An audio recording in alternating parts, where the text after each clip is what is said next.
Hello again, and welcome to Law and Society, where legal and social issues come together. And Andrew Stevenson, attorney at law, welcome back. How are you today? I'm doing fine. How are you? I'm doing great. We are working through with this show. It's a monthly feature. And by the way, before we get started, if you want to hear previous shows, if you hear something and you say, I need to hear that again, or I need to play that for my kids, you can go to our website, which is wolfohio.com, and they are available on our audio archives page.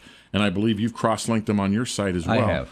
So every month we do a new episode of this show, and the goal here, Andrew, is to educate the public about the things that can get them into trouble. That's kind of how the show started. I do presentations and talks, and one of my more popular lectures is the top 10 things you can do to get yourself thrown in jail. And we're working our way through that list. And you are a criminal defense attorney who has handled everything from the simple to the way complex. Correct. You know, everything from kids doing stupid things to murder, basically. Yes. So today, what is our topic? We're going to talk about, with summertime being here, you know, you go past McDonald's at 11 o'clock at night, and in the parking lot, there's a group of kids hanging out. Right. You see it all over town. Yeah. So what's going on? One of the things that I have found in my practice that is interesting is that people fail to walk away. They get involved in a group, either be through peer pressure or somebody has an idea, and people go along with it. And there's a concept in the law which is called complicity, which is better known as aiding and abetting. Is that a felony? It can be, Depending on the crime? depending upon the crime. Okay. I had a famous case once in which 4 young men were riding around and eventually found themselves at a garage where somebody had heard that there were some tools. And the tools came up missing. And eventually, over time, the word got out who it was, and the police rounded up the 4 individuals, and they went to question them. They questioned the first one, and he came in and told the story that Jay was the driver and that they had heard about these tools in the garage. But when they got there, he stayed in the car. The other 3 were the one that went in. Thinking, I want no part of this, man. Right. You guys do whatever, but I don't want any part of this. Right. Something like that. And they interviewed the second kid, and the second kid said, well, Jay was the driver, but the other 3 went in, and I stayed in the car. The third kid said Jay was the driver, I stayed in the car, and the other 3 went in. Now, the fourth one, who happened to be my client, gave it the best effort. He said, well, I stayed in the car, and I told them that this was a bad idea, and I told them that we shouldn't do this, and I told them that I wanted nothing to do with this, and I have no part of this whatsoever. And he was doing great right up until when the police officer said, well, you could see if anybody was coming. He says, well, yeah, I could see them, and I could see if somebody was coming. And the officer asked him, well, what would you have done if you saw somebody coming down the road? He said, I would have honked the horn, which then, of course, made him the lookout. So we had a case with 4 lookouts. No one actually went in the building, but they were all the lookouts, which leads to the classic joke about complicity. And it goes like this. The attorney walks into the guy sitting in jail and says, hey, I have good news, I have bad news. He says, well, what's the good news? He says, the good news is you're only being charged with complicity to murder. And the client is so relieved. Oh, thank God. What's the bad news? The bad news is it's the same penalty.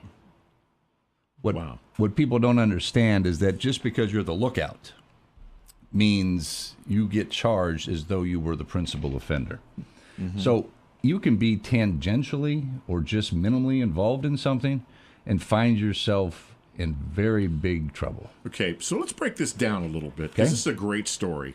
And so you have basically 5 people, right? In your story, there are 5 people. Well, you've got a perpetrator and lookouts. Right. Okay. Okay. So you have somebody who's breaking and entering and stealing. So you got the theft charges there, burglary, whatever, grand theft. Then you have the 3 lookouts who are complicity to these other crimes. All right. So let's take your client's perspective, who said, yeah, I sat in the car and I told him it was a bad idea. At what point does he go from being just a guy in a car to complicit? I mean, what action? I mean, again, remember, late at night, alcohol and all the other the other I guess you call them empowering factors, you know, that you go along with it, whatever it is.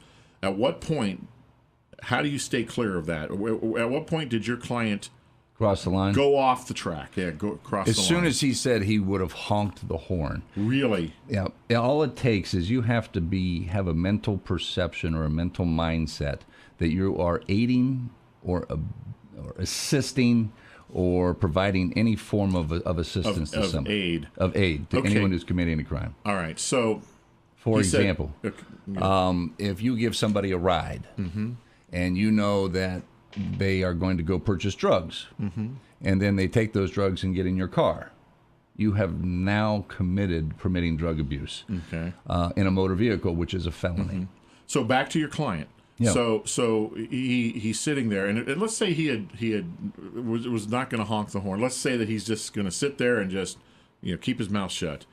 He sees this person come, and they say, "Pop the trunk." I got, and he sees the other guy throw something in the trunk. As soon as he pops the trunk, he's complicit. He's complicit. Yes. Wow. So it takes so little. Yeah. And you can be involved in such a minor way in a very large criminal action, and you are just as liable. The law says that you'll be prosecuted as if you were the principal and punished as if you had actually committed the crime. So what recourse? At that point, your client has just admitted he's complicit. So, yeah, right. Were you I mean, again, let's go back to the basics. You have the right to remain silent and do not say anything without your lawyer present. Correct. I mean, let's get back to the basics of that, because if you start talking to a police officer, you can find yourself making statements which will come back to hurt because you. What would you have done? Well, I'd have honked the horn. Well, all of a sudden, that's all it takes. Yeah. It's so, with this, if you find yourself in that situation, what the law requires is that you take an affirmative step to what they say renunciate, which is basically walk away. If you get up and you get out of the car and you just start walking down the road, you're clear. Okay. If you say, even if you know that they're going to commit a crime, and you say, I want no part of this, I'm done, I'm out, bye-bye. If you're in a car and somebody says, hey, I'm going to go rob the convenience store on the corner, and you say, let me out of here, man, I want no part of this. Right. Even if you knew they were going to do it, you're okay, you're in the clear. You're in the clear if you do it before they start to rob the convenience store. Really? Yep. Okay. So that's the best thing to tell. That's what I tell my children. Is there any legal responsibility for you to report that? That hey, I know. Let's talk about the case. Yeah. Let's go a little deeper with that. You got two young adults, late teens, whatever. They're in the car, and one says to the other, "She just broke up with me. I'm going to go over to her house, and I'm gonna take care of her." Right. Now you don't know what that means exactly. It was a redneck crazy kind of thing. Right. What is your at that point? You say, "Let me out." There's an obligation to report a crime that has occurred. Okay. One that is about to occur, generally there is not a requirement. Even if you think there's imminent danger. Even if you think there's imminent danger. So because you don't know exactly. You don't know what they're going to do. Yeah. Or most people would, but then most people would do some things, and as we'll talk in the second half about the bystander effect. That's coming up. Kind of where we're headed. That's kind of where we're headed, and I think about moral obligation and our goal is to keep people out of these legal situations that can like you said, one mistake. Let's talk about the drug thing just a little bit more, because now all of a sudden, is marijuana legal or isn't it legal? And are police, still arresting you for marijuana if you have it in the car? I mean, what's going on there? If you cannot produce the medical marijuana card, then you're getting which don't exist right now. Which don't exist right now. So people are still getting charged on it. They are getting charged for marijuana, yes. Which again, even after, I don't know. To me, we waste a lot of time on marijuana. That's just my opinion, but we do, and I think that was my first show was about marijuana. Right, exactly. And one of the things, going back to the complicity, is the peer pressure idea, and what effect that has. Again, we just had a big drug bust in Fairfield County, a huge meth bust. Yes. And there were so many people involved, and you think, well, what level? And some of those will probably be complicity charges, I would think. Yeah, it doesn't matter what level. If you buy any of the ingredients. What if you just have somebody at your house that has those ingredients, that has the drugs, and they're just maybe spending the night at your house? If you know about those drugs, are you complicit at that point? Yes. Well, that's actually a charge of permitting drug abuse. Okay. If you know that your roommate or your son or your daughter has possession of narcotics and or is selling them, and they find out, they being law enforcement, that is the charge of permitting drug abuse, which is a felony.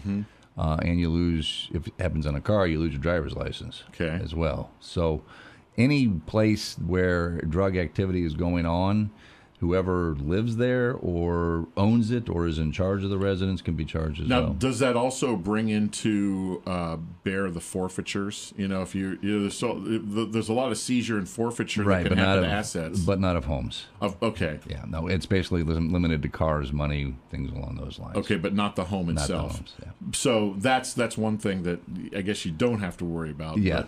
But again, if you knowingly let somebody in your home that has drugs on them or are using drugs, that's you can be charged. Yes. Wow.